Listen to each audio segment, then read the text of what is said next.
إن الحمد لله نحمده ونستعينه ونستغفره ونعوذ بالله من شرور أنفسنا ومن سيئات أعمالنا من يهده الله فلا مضل له ومن يضلل فلا هادي له أشهد أن لا إله إلا الله وحده لا شريك له وأشهد أن محمدا عبده ورسوله صلى الله عليه وعلى آله وصحبه ومن سار على نهجه واستنى بسنته واهتدى بهديه إلى يوم الدين. قال الله تعالى في القرآن الكريم: يا أيها الذين آمنوا اتقوا الله حق تقاته ولا تموتن إلا وأنتم مسلمون.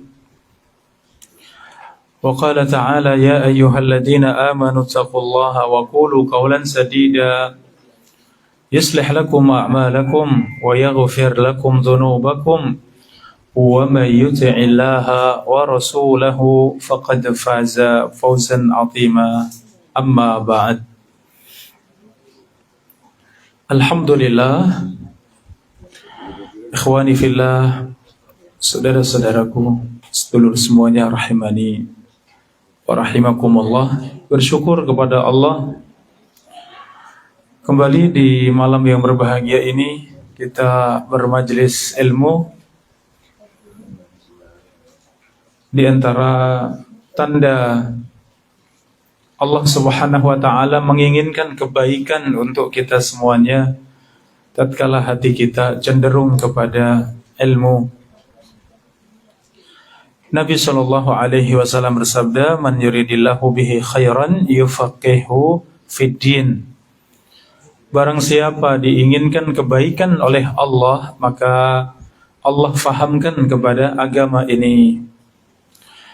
Maka alhamdulillah, malam yang mulia ini Allah memudahkan langkah kita semuanya atas taufik dan hidayahnya. Bersama-sama kita ada di majelis ilmu. Mudah-mudahan ini menjadi tanda sayangnya Allah kepada kita semuanya. Allahumma amin. Saudara-saudaraku rahimakumullah, kajian kita dari kitab Al-Wajibat Al-Mutahattimat, yaitu kewajiban atas setiap muslim dan muslimah, perkara-perkara penting yang wajib diketahui setiap muslim dan muslimah. Kita sampai pada dalil dari syarat la ilaha illallah, di mana syarat la ilaha illallah ada 7. Yang pertama, berilmu akan kalimat la ilaha illallah. Syarat la ilaha illallah yang kedua, yakin, sehingga tidak ada keraguan sama sekali dalam hati kita akan kebenaran la ilaha illallah. Syarat yang ketiga, ikhlas, sehingga menjadikan hati kita semuanya benar-benar ikhlas karena Allah dengan ucapan kita la ilaha illallah. Syarat yang keempat adalah jujur. Seorang yang mengucapkan la ilaha illallah hatinya jujur. Apa yang diucapkan ada di dalam hatinya. Syarat yang kelima adalah al-mahabbah, yaitu mencintai. Seorang yang mengucapkan la ilaha illallah benar-benar mencintai kalimat tersebut. Kalimat la ilaha illallah. Apa yang terkandung di dalam kalimat la ilaha illallah, ia berbahagia dengan apa yang ada di dalam kalimat la ilaha illallah. Kemudian yang keenam adalah al-inqiyad, yaitu tunduk. Tunduk dengan hak-haknya, yaitu hak-haknya kalimat la ilaha illallah. Keharusan-keharusan dari kalimat la ilaha illallah, menjalankan semua yang wajib, meninggalkan semua yang haram, dalam rangka meraih ridha Allah Subhanahu wa taala. Dan syarat yang terakhir adalah al-qabul, yaitu menerima, sehingga tidak menolak sedikit pun keharusan dari kalimat la ilaha illallah. Saudara-saudaraku rahimakumullah, jamaah yang dirahmati Allah, kita sampai pada syarat yang keenam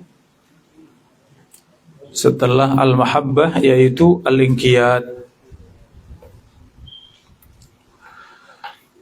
Wa dalilul inqiyad lima dalla alaihi qauluhu ta'ala wa anibu ila rabbikum wa aslimu lah,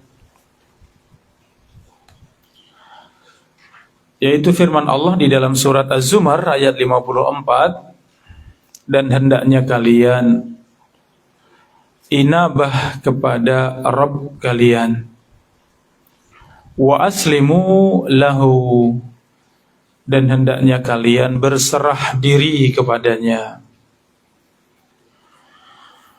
Saudara-saudaraku rahimakumullah, al-inqiyad itu artinya tunduk, yaitu secara lahir, secara zahir, di mana anggota badan kita semuanya tunduk dengan semua yang terkandung di dalam la ilaha illallah, tunduk kepada Allah Subhanahu wa ta'ala dan Rasulnya sallallahu alaihi wasallam. Ini syarat la ilaha illallah, syarat yang keenam sebelum yang terakhir. Seorang yang mengucapkan la ilaha illallah benar-benar ia inqiyad, benar-benar tunduk kepada Allah Subhanahu wa ta'ala. Wa anibu ila rabbikum, hendaklah kalian kembali kepada Rabb kalian. Al-inabah, anibu itu artinya al-inabah. Apa itu al-inabah? Al-inabah adalah kembali kepada Allah setelah beristighfar dan bertaubat meninggalkan dosa-dosa. Ya, di mana beristighfar adalah seorang mengucapkan astaghfirullah, aku memohon ampunan kepada Allah, itu istighfar. Kemudian taubat adalah seorang yang melaksanakan syarat taubat. Ada 3 syarat. Syarat taubat yang pertama adalah menyesal atas dosa tersebut. Syarat yang kedua, meninggalkan dosa tersebut. Dan syarat yang ketiga, niat dengan kuat tidak akan mengulang dosa tersebut. Ini 3 syarat. Kalau dosa berkaitan dengan hak orang lain, maka ditambahkan 1 syarat, yaitu mengembalikan haknya atau meminta halal haknya. Ini yang disebut dengan taubat. Ya, yang disebut dengan istighfar, kemudian taubat. Setelah istighfar dan taubat ada langkah selanjutnya sebagai penyempurna dari taubat kita. Apa itu? Al-inabah. Ya, jalan sempurna. Setelah beristighfar dan bertaubat kepada Allah dari dosa-dosa, ya maka dilanjutkan dengan al-inabah. Apa itu al-inabah? Yaitu kembali kepada Allah setelah beristighfar, setelah bertaubat, maka bersegera untuk mendekat kepada Allah. Ya, inabah artinya kembali atau mendekat. Maka setelah beristighfar, setelah bertaubat, maka ia segera mendekat kepada Allah. Mendekatkan diri kepada Allah yaitu dengan cara meninggalkan semua perkara yang dibenci oleh Allah dan bersungguh-sungguh untuk meraih ridho Allah. Ini al-inabah. Jadi setelah kita bertaubat harusnya dilanjutkan dengan al-inabah, sehingga tidak mudah untuk kembali ke dalam dosa. Berbuat dosa, istighfar dan taubat, sudah merasa nyaman, saya sudah bertaubat, digoda oleh syaitan lagi, kembali lagi berbuat dosa. Ya, demikian bertaubat kembali. Ya, mungkin hati merasa nyaman setelah bertaubat, sangat mudah untuk kemudian diajak kembali berbuat dosa. Oleh karenanya, setelah bertaubat seharusnya setelahnya segera kuatkan diri dengan apa? Al-inabah. Apa itu al-inabah? Yaitu bersungguh-sungguh untuk mendekatkan diri kepada Allah. Yaitu dengan cara melaksanakan perintah-perintah Allah, meninggalkan larangan-larangan Allah, bersungguh-sungguh untuk meraih ridha Allah, untuk meraih cinta Allah. Sehingga tidak ada kebaikan kecuali ia mengerjakan kebaikan tersebut. Kenapa? Ini dicintai Allah. Tidak ada dosa kecuali buatnya itu sangat menakutkan, karena ini mendatangkan murka Allah. Fokusnya adalah mendekat kepada Allah dalam rangka meraih ridha dan cinta Allah. Ini inabah. Jadi al-inabah itu kelanjutan setelah bertaubat kepada Allah. Maka Allah perintahkan tadi, wa anibu ila rabbikum, hendaklah kalian bersegera untuk inabah kepada Rabb kalian, bersegera untuk kembali kepada Allah. Kemudian wa aslimu lahu, dan hendaknya kalian tunduk kepadanya. Wa aslimu lahu, inilah tadi al-inqiyad, syarat yang keenam. Syarat seorang mengucapkan la ilaha illallah harus inqiyad. Apa itu inqiyad? Harus tunduk. Apa itu tunduk? Aslimu lah. Tunduk kepada Allah adalah berserah diri kepada Allah, pasrah kepada Allah, ya, menyerahkan lahir dan batinnya kepada Allah. Qul inna salati wa nusuki wa mahyaya wa mamati lillahi rabbil alamin. Katakan, sesungguhnya salatku, kurbanku, hidup dan matiku lillahi rabbil alamin. Inilah al-inqiyad, yaitu wa aslimu lahu. Hendaklah kalian tunduk kepada Allah. Hendaklah kalian pasrah kepada Allah.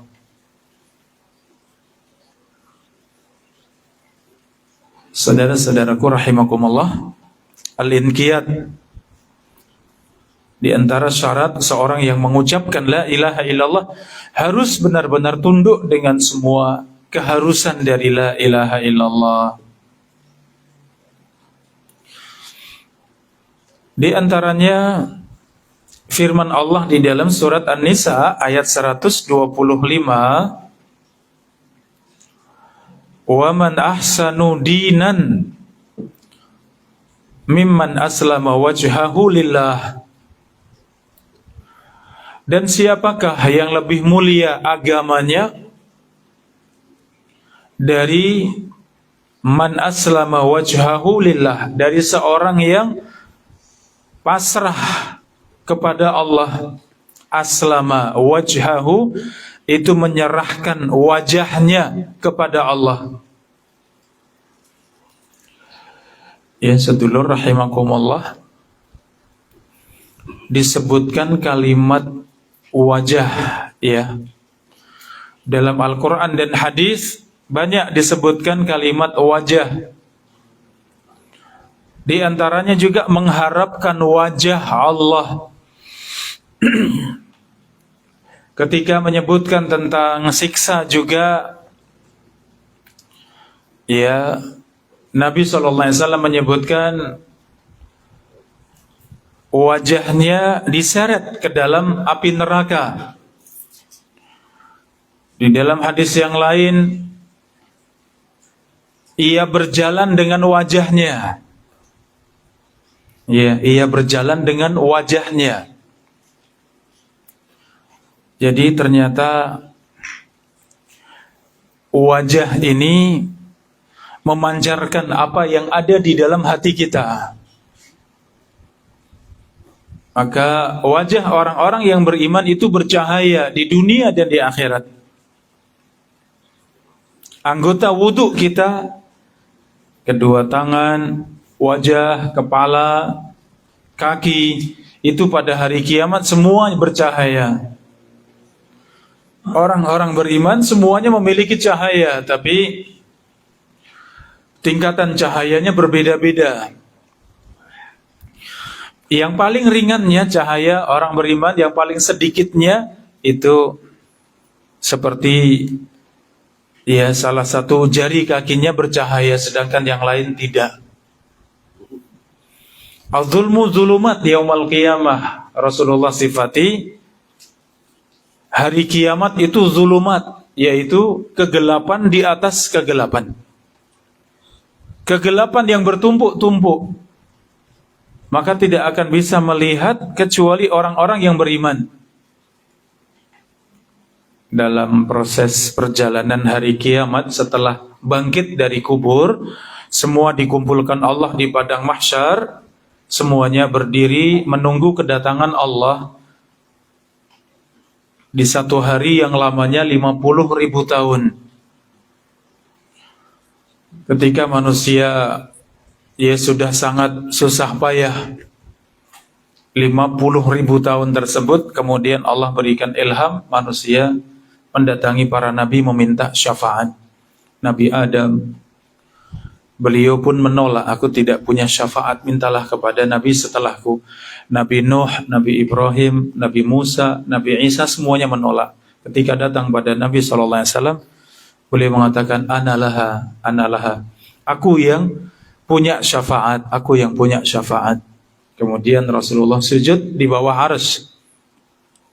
Kemudian memuji Allah, mengagungkan Allah, memuliakan Allah. Kemudian Allah katakan, irfa ya Muhammad, irfa ra'sak, wasal tu'tah, wasfa' tusyaffa.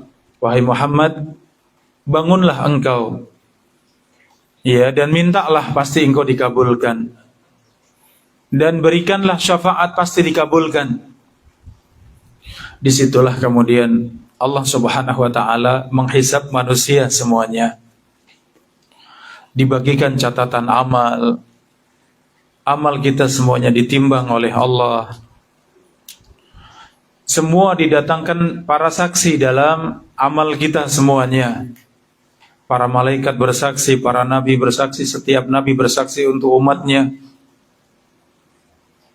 Bahkan Nabi SAW menangis ketika dibacakan wajibna bika ala haula'i syahida, dan kami akan datangkan engkau wahai Muhammad menjadi saksi untuk umatmu. Maka Nabi katakan hasbuk, cukup, artinya ketika minta dibacakan Al-Quran, ketika minta dibacakan surat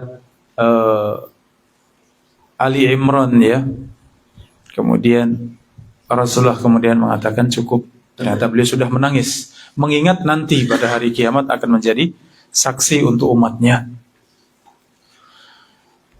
Setelah didatangkan para saksi, amal kita sudah ditimbang, catatan amal sudah dibagikan semuanya, maka masing-masing kemudian menuju perjalanan terakhir, yaitu sirat, jembatan penyeberangan di atas jahanam. Ini menuju jembatan penyeberangan di atas jahanam ini, di mana keadaan tadi yang hari kiamat adalah kegelapan di atas kegelapan, maka orang-orang kafir mereka tidak punya cahaya sama sekali. Sehingga mereka untuk menuju kepada sirat saja mereka tidak tahu, maka mereka langsung diseret ke dalam jahanam. Di mana manusia menuju kepada mahsyar tersebut, keadaan mereka bermacam-macam. Ada yang Allah berikan tunggangan. Ini orang-orang beriman yang mulia, Allah berikan tunggangan sehingga mereka berjalan, dikumpulkan di padang mahsyar, mereka menuju kepada sirat itu dalam keadaan mereka berkendara. Ini kelompok yang pertama. Kelompok yang kedua, orang-orang beriman dengan tingkatan iman di bawahnya, yaitu mereka berjalan. Ada kelompok yang ketiga, ternyata mereka berjalan pun tidak bisa. Mereka merangkak. Ada yang berjalan dengan wajahnya. Kata Syekh Muhammad bin Shalih Al-Utsaimin, Allah yang menciptakan anggota badan semuanya dan semuanya tunduk kepada Allah. Maka ketika seorang itu berjalan dengan wajahnya, bukan dengan kakinya, tapi berjalan dengan wajahnya, maka semuanya tunduk pada Allah sesuai dengan perintah Allah, dan itu mudah buat Allah. Buat kita nggak terbayang. Ya, kalau kita lihat makhluk Allah saja cara berjalannya berbeda-beda ya. Cacing bagaimana jalannya, ngolet-ngolet bisa jalan. Ular ya dengan sisiknya gerak-gerak bisa jalan, nggak punya kaki. Ya, yang kakinya 4 jalan seperti itu, yang kakinya 2 seperti manusia, dan yang lain juga bisa berjalan. Ya, dan seterusnya, yang kakinya 1000, ya berjalan, nggak tabrakan kaki satu dengan yang lain, ya bisa urut, bisa. Allah yang menjalankan semuanya. Maka pada hari kiamat di antara kehinaan waliyadzubillah, orang-orang kafir, orang-orang munafik, para pendosa itu berjalan menuju jahanam itu dengan wajahnya, sehingga mereka diseret dengan wajahnya. Demikianlah keadaan pada hari kiamat. Maka sedulur rahimakumullah, ketika Allah Subhanahu wa taala Dia perintahkan kepada kita semuanya, wa aslimu lahu, untuk berserah diri kepada Allah. Demikian juga siapakah yang lebih baik agamanya dari seorang yang tunduk, ia menundukkan wajahnya kepada Allah, menyerahkan wajahnya kepada Allah. Saudara-saudaraku rahimakumullah, inilah wajah orang-orang yang beriman. Sahabat Abdullah bin Salam, seorang yang ketika itu masih Yahudi Madinah, ketika Rasulullah datang pertama kali, disambut oleh para sahabat, maka Abdullah bin Salam, ya beliau, aku ingin membuktikan yang mereka katakan sebagai Rasul, yang mereka sebut sebagai Nabi. Ini seorang rahib, seorang pendeta Yahudi. Maka beliau ikut bersama dengan kaum muslimin menyambut Nabi SAW. Ketika melihat Rasulullah, maka kata Abdullah bin Salam, sungguh aku melihat wajah Nabi SAW, laisa biwajhi al-kadhib, laisa biwajhi al-kadzab. Maka aku melihat, aku membuktikan bahwa wajah Nabi SAW bukan wajah pendusta. Ya, disaksikan oleh Abdullah bin Salam, melihat wajah Nabi saja, ini bukan wajah pendusta. Ternyata wajah ini, jamaah rahimakumullah, adalah anggota badan yang paling mulia yang kita miliki, yang paling terhormat, yang paling indah, yang paling segala-galanya yang kita miliki dari fisik kita. Maka Allah Subhanahu wa taala pun banyak menyebutkan tentang bagaimana seseorang itu pasrah kepada Allah dengan ungkapan aslama wajahahu, ia berserah diri dengan wajahnya kepada Allah. Maka hakikat sujud yang Rasulullah sifati, aqrabu ma yakunul abdu bainahu wa baina rabbih wa huwa sajid, keadaan seorang hamba yang paling dekatnya kepada Allah ketika sedang sujud. Kenapa? Sujud itu di dalam sholat, dari semua gerakan sholat, sujud adalah keadaan hamba paling dekat kepada Allah. Kenapa? Tadi rahasianya itu wajah. Ini anggota badan kita yang paling terhormat, yang paling mulia, yang paling kita jaga. Iya. Kemudian kita sujud di tempat yang diinjak-injak, di tempat yang paling bawah, di tempat yang biasa dilalu lalang orang, dilewati orang, mungkin di tanah, mungkin di lantai. Sesuatu yang paling mulia kita miliki, kita tundukkan setunduk-tunduknya. Kita letakkan di tempat yang paling rendah dalam rangka taat dan tunduk kepada Allah. Maka itulah keadaan yang paling dekat kepada Allah Subhanahu wa taala. Dia keadaan seorang hamba yang paling dekatnya kepada Allah Subhanahu wa taala. Sampai dalam syariatnya, ya ini untuk keseharian kita ya, tidak boleh wala tadribul wajha wala tuqabbih. Jangan engkau memukul wajah, jangan engkau mencela wajah. Ya, Rasulullah sallallahu alaihi wasallam melarang binatang untuk ditato ya. Yaitu larangan di wajah. Di wajahnya binatang, sapi, onta, kambing ya. Orang Arab kalau punya kan banyak. Dan tidak ditaruh di kandang ya, punya berapa hektar demikian dibageri, sudah dilepas begitu saja, kadang lepas ke sana kemari, itu ketahuan dengan tanda tadi tato tadi itu, tanda stempel tadi, tato tadi. Tapi kata Nabi tidak boleh mentato di wajah, itu binatang. Di wajah saja tidak boleh. Dia binatang. Ya, kalau ada yang menato wajahnya sendiri bagaimana? Benar-benar terlalu ya. Artinya benar-benar tidak berilmu ya. Sesuatu yang paling indah Allah berikan pada kita, jangankan di selomot ya, dibakar ya dengan ditato, ya, dipukul saja, bahkan direndahkan saja, diejek saja, itu tidak boleh. Ya, maka ya ini jamaah rahimakumullah, sesuatu yang paling mulia yang kita miliki, yang Allah karuniakan untuk kita, ternyata kita serahkan kepada Allah. Itu menunjukkan bahwa kalau wajah saja kita serahkan kepada Allah, maka seluruh diri kita tunduk kepada Allah Subhanahu wa taala. Ayat yang ketiga di dalam dalil inqiyad adalah surat Luqman ayat 22. Wa man yuslim wajhahu ilallah. Dan barang siapa yang menyerahkan wajahnya kepada Allah, wa huwa muhsin, dalam keadaan ihsan, dalam keadaan ya, ihsan itu ada dua makna. Makna yang pertama kebaikan, dalam keadaan selalu berbuat baik, terus berbuat baik, atau ihsan dalam artian tingkatan di atas iman. Anta'budallah ka'annaka tarah fa in lam takun tarah fa innahu yarak. Ihsan adalah seorang beribadah kepada Allah seakan-akan melihat Allah. Jika tidak mampu, maka yakin dalam hati bahwa Allah melihat kita. Ini tingkatan Islam yang paling tinggi. Di atas Islam itu iman, di atas iman ihsan. Islam itu semua amalan yang terlihat, sholat, puasa, zakat, haji, itu namanya ihsan, amalan yang terlihat.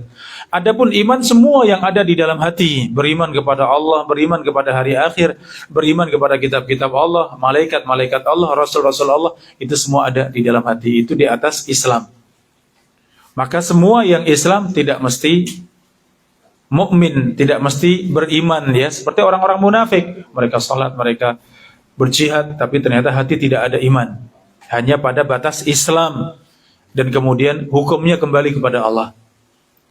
Tapi yang menentukan adalah yang dalam hati tadi, yaitu iman. Itu yang menentukan diterima dan tidaknya seseorang itu dengan iman. Ternyata di atas iman ada lagi tingkatan yang paling tinggi, namanya apa tadi? Ihsan. Beribadah kepada Allah seakan-akan melihat Allah. Ini melihatnya bukan melihat dengan kedua mata, tapi melihatnya dengan hati. Dan inilah melihatnya para nabi, para rasul. Karena Allah tidak dilihat di dunia dengan mata siapapun, bahkan Rasulullah SAW tidak pernah melihat Allah dengan kedua matanya. Ya, maka Nabi Musa ketika diajak bicara oleh Allah di Bukit Tursina, ya, Nabi Musa itu anak angkatnya siapa? Fir'aun ya. Ketika sudah besar ternyata ya sikap-sikap kebenarannya itu terlihat. Sehingga ketika ada yang didolimi kemudian dibela, ternyata dipukul sekali, ambruk, mati. Maka dikejar-kejar oleh Fir'aun dan bala tentaranya, larilah ke negeri Syam, ke Palestina, dari Mesir ya. Fir'aun itu di Mesir. Larilah ke negeri Syam. Jumpa dengan Nabi Syuaib ya. Ketika ingin kembali setelah menikah dengan putrinya Nabi Syuaib, 10 tahun maharnya itu bekerja kepada Nabi Syuaib selama 10 tahun, kemudian ingin pulang menjenguk kampung halaman. Di perjalanan inilah tadi berjumpa dengan Allah. Di Bukit Tursina Allah mengajak bicara langsung kepada Nabi Musa alaihissalam. Bicaranya langsung ini di balik hijab ya. Nabi Musa minta kepada Allah untuk melihat Allah. Qala lan tarani, kata Allah, engkau tidak mampu melihat aku. Walakin indur ilal jabal, tapi lihatlah gunung. Fa in istaqarra makanahu fasawfa tarani. Kalau gunung itu kuat, maka engkau bisa melihat aku, engkau mampu melihat aku. Ya, ternyata gunung ditampakkan cahaya Allah, ternyata gunung hancur lebur. Nabi Musa alaihissalam pingsan. Terbangun dari pingsan tersebut, beliau, inni tubtu ilaika, sesungguhnya aku bertaubat kepadamu ya Allah. Ya, jadi Nabi Musa mendengar langsung firman Allah, ucapan Allah ketika mengajak bicara kepada nabinya Nabi Musa alaihissalam, tapi tidak melihat Allah karena di balik hijab. Tidak mungkin ya di dunia, nanti di akhirat. Bahkan semua dari kita, nikmat yang paling besar itu melihat Allah, berjumpa dengan Allah, dekat kepada Allah, ya, berbicara di hadapan Allah. Itu nikmat yang paling besar di dalam surga, tapi di dunia tidak ada. Maka ini tadi, sedulur rahimakumullah, seorang yang ihsan itu beribadah kepada Allah seakan-akan melihat Allah, itu melihat dengan hatinya. Saking kuatnya ilmu, saking kuatnya hati itu mengenal Allah, ya, maka demikian takutnya para nabi, para rasul, takutnya para sahabat itu luar biasa, karena mereka beribadah itu seakan-akan melihat Allah dengan hati mereka, bukan dengan mata ya, dengan hati mereka mengenal Allah. Fa in lam takun tarahu fa innahu yara. Kalau tidak mampu, tidak merasa demikian, tidak mampu untuk merasa melihat Allah, maka yakinlah bahwa Allah melihat engkau, Allah mengawasi engkau. Ya, Allah mendengar engkau. Demikian ibadah kita seakan-akan kita dilihat Allah. Itu tingkatan ihsan yang kedua. Jadi tingkatan yang paling tinggi, tingkatan para nabi tadi, seakan-akan melihat Allah. Kalau tidak mampu, maka yakin dalam hati kita bahwa Allah melihat kita. Itu tingkatan ihsan yang kedua atau yang terakhir. Jadi Islam itu menunaikan semua yang tampak tadi. Iman itu keimanan di dalam hati dengan semua kewajiban iman. Nah, praktek di atasnya adalah ihsan, yaitu seorang beribadah sholat. Sholat itu seakan-akan melihat Allah. Kalaupun tidak yakin bahwa Allah melihatnya, sehingga sholatnya sebagus-bagusnya. Ya, seorang karyawan di depan bosnya misalnya, apalagi karyawan baru misalnya, kira-kira bagaimana bekerjanya? Ya pasti akan sebagus mungkin, ya, namanya dilihat bosnya, dilihat atasannya, dilihat pengawasnya misalnya, tentu kerjanya wah semangat begini. Itu di hadapan manusia. Bagaimana seorang hamba di hadapan Allah? Ia yakin, ia dilihat Allah, diawasi Allah, maka sholatnya sehebat-hebatnya, puasanya sehebat-hebatnya, membaca Al-Quran dengan sebagus-bagusnya. Itulah ihsan. Ya, maka Allah subhanahu wa ta'ala yang menyebutkan dalam surat Luqman ayat 22 tadi, barang siapa yang tunduk atau menyerahkan wajahnya kepada Allah subhanahu wa ta'ala dalam keadaan ihsan, faqad istamsaka bil urwatil wusqa, maka sungguh ia telah berpegang teguh dengan tali yang sangat kokoh. Al-urwah al-wusqa, tali yang sangat kokoh. Ya, sebagian menafsirkannya al-urwatul wusqa adalah Islam, tali yang sangat kokoh adalah Islam. Sebagian menafsirkan al-urwatul wusqa adalah la ilaha illallah. Sungguh ia telah berpegang teguh dengan kalimat la ilaha illallah. Maka ini, sedulur rahimakumullah ya,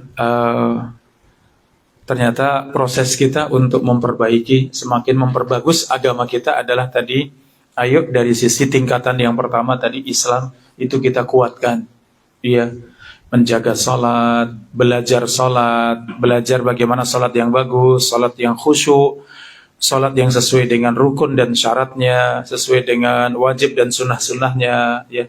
Itu masih dalam bagian Islam, ya, tingkatan yang paling bawah tadi. Adapun berbicara tentang takwa, bagaimana bertakwa kepada Allah, berbicara tentang keimanan, takut kepada Allah, cinta kepada Allah, hati yang ridha dengan takdir Allah atau ketentuan Allah, itu semuanya bicaranya dalam hati, artinya itu iman. Itu tingkatan di atas Islam. Adapun yang ihsan tadi memang itu tingkatan yang sangat tinggi ya. Kita salat saja sering ngelamun tidak? Ya, sering ngelamun, kadang dibawa kemana-mana pikirannya ya. Begitu beratnya ya untuk menjaga khusyuk di dalam salat ya, sehingga memang tingkatan ihsan ya memang mereka. Seorang sahabat, ya 2 orang sahabat ditugaskan menjaga pasukan perang. Yang lain sedang tidur malam ya. Kemudian berdua ini sepakat, saya duluan tidur, engkau menjaga.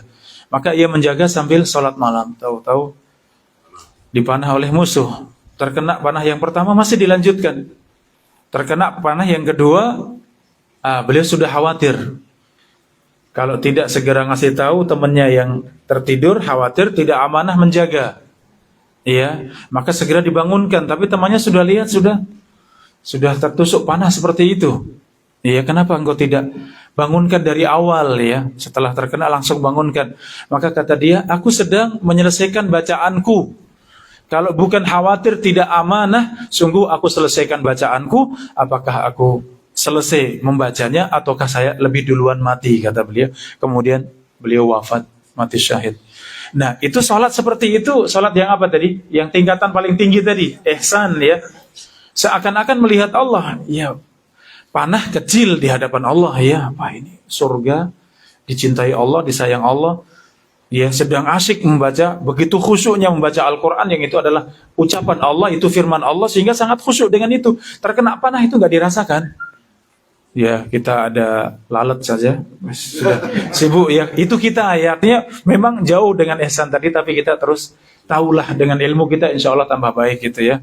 Ada sedikit saja sudah sibuklah kita dalam sholat ya. Maka ini sedulur rahimakumullah, syarat yang keenam dari la ilaha illallah adalah al-inqiyad. Al-inqiyad itu artinya tunduk kepada Allah. Kemudian ayat yang terakhir surat An-Nisa ayat 65, fala wa rabbika, maka demi Rabbmu, la yu'minuna, mereka tidak beriman, hatta yuhaqqimuka fima syajara bainahum, sampai benar-benar mereka mengambil hukum darimu wahai Muhammad, sampai mereka menerima hukum darimu wahai Muhammad atas apa yang mereka perselisihkan.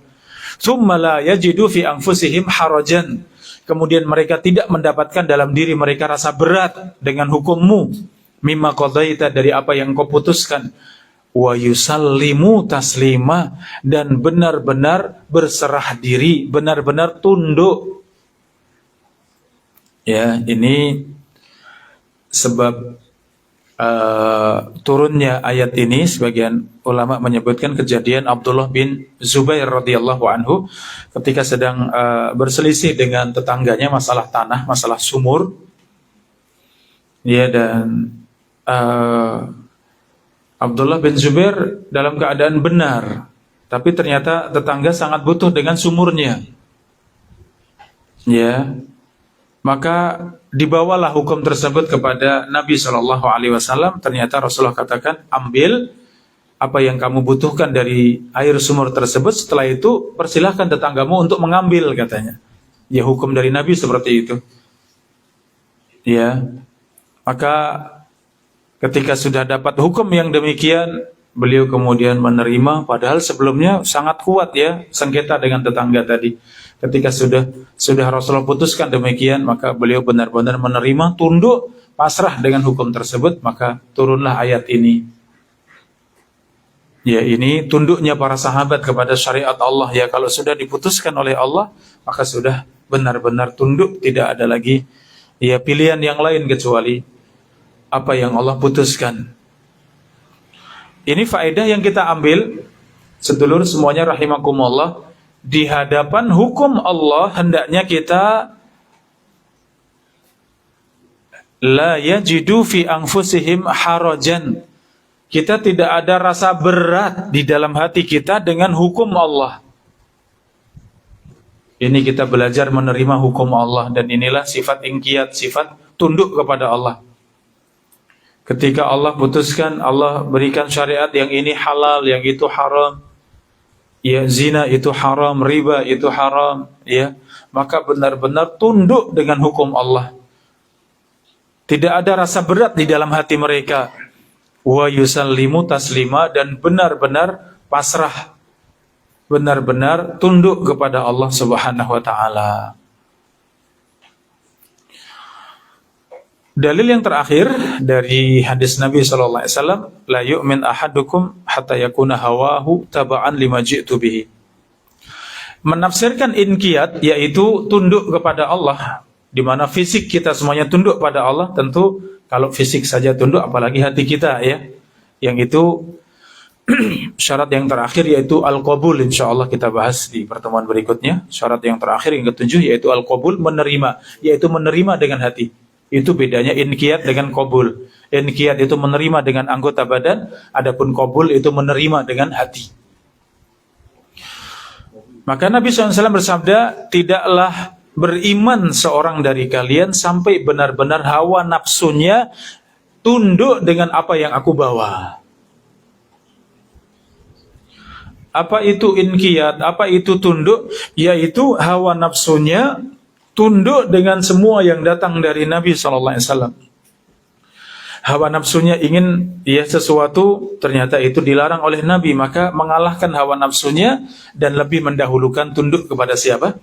Kepada Nabi SAW. Itulah inqiyad. Ya, pengennya balas dendam misalnya, pengennya marah, pengennya melampiaskan, dan ternyata itu dalam syariat Islam tidak boleh. Nabi SAW mengatakan, la taghdab, jangan marah, jangan marah. Ya, kita pengennya melampiaskan amarah. Nah, antara hawa nafsu pengen marah dengan Nabi mengatakan jangan marah, mana yang kita dahulukan?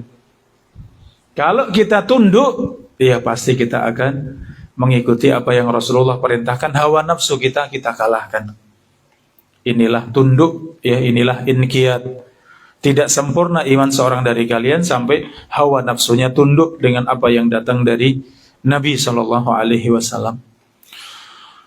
Taib, ini sedulur rahimakumullah apa yang kita kaji dengan syarat yang keenam yaitu al-inqiyad, ya, agar anggota badan kita benar-benar tunduk, ya, dengan semua yang ada di dalam kalimat la ilaha illallah, tunduk kepada Allah dan Rasulnya sallallahu alaihi wasallam. Wallahu taala a'lam bissawab. Jadi monggo mungkin bisa dilanjut pertanyaan.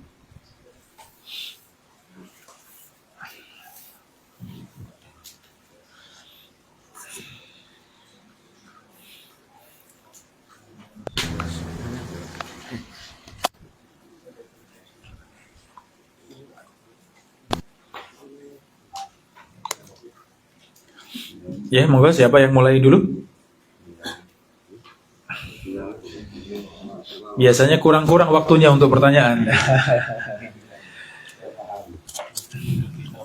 Bismillah, assalamualaikum warahmatullahi wabarakatuh. Waalaikumsalam warahmatullahi wabarakatuh. Tadi Ustadz sampaikan bahwa hari kiamat itu kegelapan yang bertumpuk-tumpuk, Ustadz. Iya. Itu bayangan saya tuh di padang mahsyar itu akan matahari seperti sejengkal, itu bayangan saya malah terang benerang itu, Ustadz. Iya. Mohon penjelasannya itu, Ustadz. Iya. Kegelapan yang bertumpuk-tumpuk itu gambaran kecilnya seperti Nabi Yunus yang dimakan ikan paus, ya. Paus dengan hiu besaran mana? Paus, ya, yang segede rumah, segede, ya, bangunan besar itu paus, ya. Di kegelapan malam, di kegelapan tengah lautan, dan di kegelapan perut ikan paus. Lah itulah yang disebut tadi kegelapan di atas kegelapan, ya.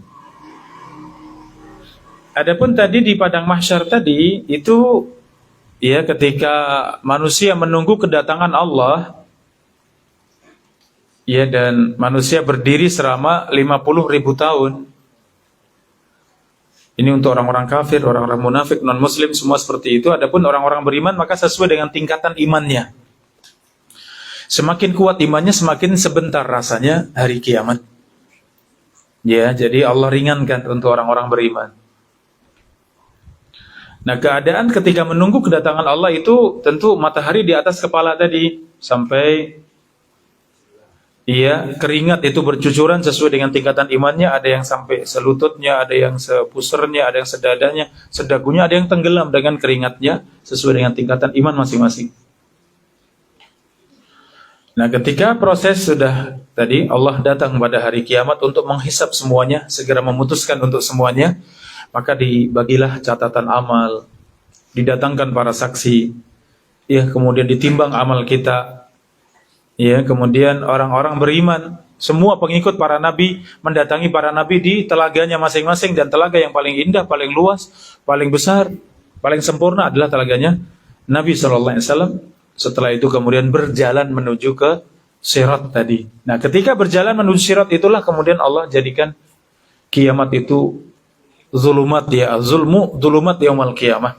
Kezaliman itu kegelapan di atas kegelapan pada hari kiamat. Dan disitulah orang-orang kafir, ketika kegelapan tersebut Allah datangkan, semuanya tidak bisa melihat sama sekali, tidak punya cahaya sama sekali, karena tidak punya kebaikan, tidak punya pahala, sudah habis semuanya di dunia. Sehingga segera kemudian diseret dalam kegelapan, masuk dalam jahanam. Adapun orang Islam, maka cahayanya bermacam-macam. Nah, di sini ada kelompok antara Islam dengan kafir. Siapa? Orang-orang munafik yang seakan-akan menampakkan Islamnya tapi hatinya kafir. Maka di awalnya Allah berikan cahaya bersama dengan orang-orang beriman. Setelah berjalan kemudian Allah cabut cahaya mereka, sehingga mereka tidak punya cahaya sama sekali. Kemudian mereka numpang dengan cahayanya orang-orang beriman. Ketika mengikuti cahayanya orang-orang beriman, kemudian Allah tutup pembatas antara orang beriman dengan orang-orang munafik, sehingga gelap gulita, mereka tidak punya cahaya sama sekali. Setelah itu kemudian mereka diseret di dalam jahanam. Itu orang-orang munafik. Adapun orang-orang beriman, maka cahaya mereka sesuai dengan keimanannya tadi. Yang paling ringannya itu seperti jari yang bercahaya. Satu jari, ujung jari yang bercahaya. Itu cahaya orang beriman paling kecilnya. Adapun yang lain maka terang benderangnya sebagaimana cahaya kita di dunia Maka semakin kuat imannya, semakin besar kemuliaannya di sisi Allah, maka sungguh semakin besar cahayanya. Ia segera menuju kepada sirat, jembatan penyeberangan di atas jahanam, dan keadaannya tadi bermacam-macam. Ada yang seperti kilat, ada yang seperti angin berhembus, ada yang seperti yang berkuda, berlari, berjalan dengan mudah, ada yang berjalan biasa, ada yang kesulitan, ada yang merangkak, ada yang waliyadzubillah kesulitan dan masuk di dalam jahanam. Ini sesuai dengan iman masing-masing. Kita memohon keselamatan pada Allah Subhanahu wa taala. Allahumma amin. Seperti itu. Silakan.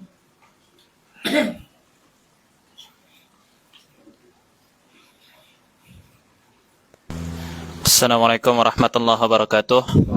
Waalaikumsalam warahmatullahi wabarakatuh. Terima kasih Ustaz tadi sudah memaparkan. Pertanyaan saya yang membuat saya bingung itu, Ustaz, kalau misalkan seseorang itu sudah terlanjur memakan makanan haram, mengonsumsi yang haram-haram, tetapi dia itu mau tunduk. Sedangkan yang kita pelajari dalam hadis arba'in itu, Nabi SAW itu udah ngejelaskan orang itu melakukan hal-hal yang membuat doa itu dikabulkan, tetapi di samping itu juga membuat mengonsumsi yang haram-haram, pakaiannya haram, terus kemudian makanannya haram, terus kemudian anna yustajabulah, gimana mau doanya itu dikabulkan, kan gitu. Jadi untuk yang sudah mengonsumsi yang haram-haram itu gimana Ustaz? Kalau misalkan dianya mau tunduk atau mau minta ampun. Terima kasih. Assalamualaikum warahmatullahi wabarakatuh. Waalaikumsalam warahmatullahi wabarakatuh. Nabi SAW bersabda, at-taubah tajubu ma qablaha. Taubat itu menghapuskan dosa-dosa sebelumnya. Semua dosa tanpa kecuali, bahkan dosa-dosa besar. Bahkan dosa yang paling besar yaitu syirik kepada Allah. Ketika seorang bertaubat pada Allah, tajubu ma qablaha, itu menghapuskan semua dosa sebelumnya. Perbedaannya adalah dosa, ada dosa kepada Allah, ada dosa kepada makhluk. Kalau itu dosa kepada Allah, maka dosa sebesar apapun, sebanyak apapun, ya, maka semua akan diampuni oleh Allah ketika ia bertaubat pada Allah. Ini dosa kepada siapa? Allah. Maha sayangnya Allah, maha pengampunnya Allah, maha lembutnya Allah, maha baiknya Allah di sini. Tapi kalau dosa kepada manusia, maka tidak akan selesai kecuali dengan meminta halal atau mengembalikan ya haknya. Ini di dunia. Kalau sampai dibawa ke akhirat, maka tidak akan selesai kecuali dengan kisos, kecuali dengan hitung-hitungan pahala dan dosa. Yang didolimi harus dibayar dengan pahala, ditebus dengan pahala, ditebus dengan pahala. Kalau pahala habis, maka harus menanggung dosa, mengambil dosa, mengambil dosa. Itu kaitannya dengan makhluk, ya. Sehingga sesuatu yang haram yang kita makan tadi, kalau itu dosanya kepada Allah, alhamdulillah mudah. Beristighfar, bertaubat, ditambah inabah kalau tadi sudah kita tambahkan tadi, benar-benar mendekat pada Allah untuk meraih ridho dan cinta Allah, selesai. Dengan tobat, syarat tobat yang benar tadi selesai. Pasti Allah ampuni. Tapi kalau yang haram tadi mungkin dengan cara merampas, dengan cara mencuri, dengan cara ya yang itu mendolimi orang lain, nah ini urusannya dengan manusia. Yang masih mungkin untuk bisa didatangi, minta maaf, mengembalikan haknya, silahkan. Sudah tidak mungkin, karena mungkin dulu kejadiannya mungkin di Aceh dan sudah lupa orangnya yang mana, udah nggak tahu, mau nemui siapa nggak bisa, ternyata masih punya hutang, misalnya dulu dolim kepadanya 10 juta misalnya, maka 10 juta sisihkan, kemudian sedekahkan di jalan Allah, niatkan untuk yang punya. Sudah itu yang kita mampu. Setelah itu kembali pada Allah. Kalau urusannya dengan manusia, ya maka orang-orang beriman dengan seperti ini, ya walaupun sudah lama sekali, kalau namanya haknya orang lain pasti akan mengembalikan atau meminta maaf, ya pasti seperti itu. Ya, kalau sudah ternyata tidak mungkin lagi dengan seperti itu pun sudah tidak mungkin, kita sudah lupa hak-hak tersebut, ya apa yang kita mampu silahkan. Mungkin merasa dulu waktu SD kadang makan 3 bilangnya 1 misalnya, ya tapi sudah lupa mbah yang mana dulu yang jualan misalnya, ya sudah bingung, susah mau, ya sudahlah. Pokoknya kita sedekahkan dengan uang tadi, kira-kira itu cukup lah. Kalau sekarang satu gorengan itu harga 2.000 misalnya, selama 6 tahun saya di SD, ya kurang lebihnya mungkin sudah 100 biji misalnya, kalikan 2.000 ya berarti 200.000, keluarkan sudah, bismillah, untuk yang punya. Ya, seperti itu kalau haknya dengan manusia.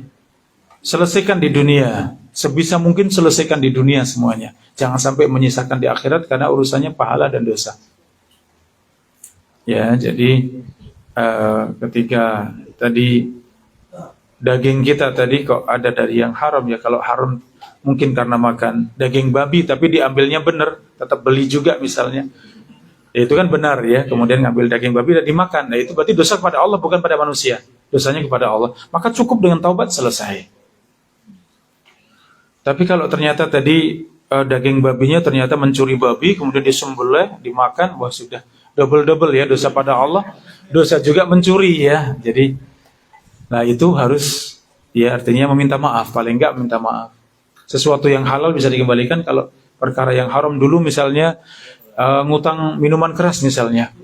Bagaimana harus dikembalikan tidak minuman kerasnya? Tidak, itu cukup minta maaf. Saya dulu pernah curang pada kamu ya, tolong saya sudah taubat, saya sudah mau baik ya, tolong maafkan saya. Nah, cukuplah minta maaf kalau seperti itu, enggak usah dikembalikan. Ya. Demikian nggih, wallahu taala a'lam bishawab. Jadi masih ada waktu sedikit lagi. Ada tambahan pertanyaan? Nggih, monggo. Waalaikumsalam warahmatullahi wabarakatuh. Pertanyaan saya terkait dengan masalah ketundukan. Iya. Pada kondisi saat ini kan sistem perbankan itu kan sangat ribawi ya. Nah, betul. Bagaimana kita menerapkan ketundukan ini dalam kondisi yang seperti sekarang ini? Karena kalau tidak punya rekening di bank, akan kesulitan untuk melakukan beberapa transaksi. Terima kasih. Iya. Jadi terima kasih atas pertanyaannya. Ada kaidah ya dalam syariat kita itu fima ya'ummu bihi al-balwa. Sesuatu yang sudah tersebar di masyarakat, ya. Sehingga sesuatu yang seperti itu bisa jadi mendapat keringanan karena sebab sesuatu yang tidak bisa dihindari seperti tadi, buka rekening, punya ATM, ya, punya internet banking untuk transaksi, untuk menerima, itu hampir dikatakan sesuatu yang sudah umum semuanya punya dan susah untuk dihindari. Yang pada asalnya harusnya dengan bank ribawi seperti itu kita berlepas diri secara total, harusnya nggak nyimpen, nggak punya ATM, nggak punya rekening, sudah lepas. Tapi seperti itu suatu yang sangat sulit dia, sehingga diberikan keringanan dalam syariat kita. Kita nitipkan uang di bank, kita punya ya saldo di bank tersebut, sehingga tiap bulan juga kita harus bayar untuk administrasinya tadi, ya, itu kewajiban kita karena kita menitipkan, ya, karena kita mengambil fasilitas dari transfer dan yang lainnya. Adapun kalau dari uang tadi kemudian keluar ribanya, setiap bulan keluar bunga, ya, namanya bukan riba, ya, ditulisnya bunga, ya, bunga itu harum indah, ya, tapi aslinya itu riba, tapi kan nggak mungkin ditulis ribanya sekian persen, waduh, takut semuanya nanti. Jadi tulisnya bunga, lah itu kita keluarkan karena itu bukan milik kita, ya. Kalau tidak bisa mencetak, ya tadi kurang lebih lah, kalau kita harta kita saldo kita di situ rata-rata tiap bulannya mungkin 10 juta berapa, sehingga yang keluar ribanya itu mungkin 100.000, ya kurang lebih 100.000, berarti setahun kita ambil 100 kalikan 12, 1,2 juta misalnya sudah kita keluarkan, ini riba dari uang yang saya simpan di bank misalnya, kita keluarkan, itu bukan milik kita, itu riba, ya. Adapun yang tadi kewajiban bayar per bulan misalnya 15.000, 20.000, itu ya memang kewajiban kita karena kita menitipkan dia, kita mengambil fasilitas. Ya, jadi seperti itu boleh ketika keadaan sudah mendesak seperti zaman kita tadi, zaman yang sudah sangat sulit, ya, kita mau transaksi, mau kirim, ya, transfer dan yang lainnya, sehingga kita sangat butuh.